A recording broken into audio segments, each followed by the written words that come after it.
family, how you all doing? I hope you're all doing wonderful. Here's my hand crank sweater machine or hat machine or scarf machine or panels to create a sweater and lots of knitting projects.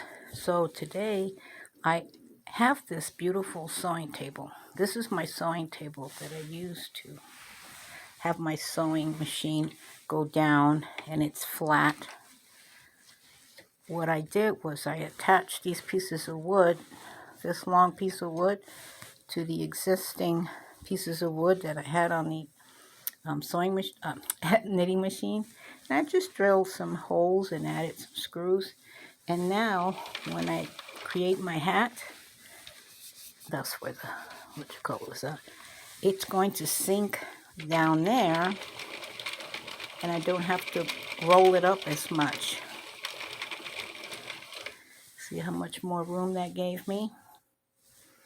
And that's just what I wanted to update you on.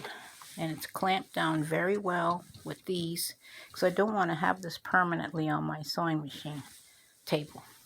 So I hope you're all doing well. Thank you for watching.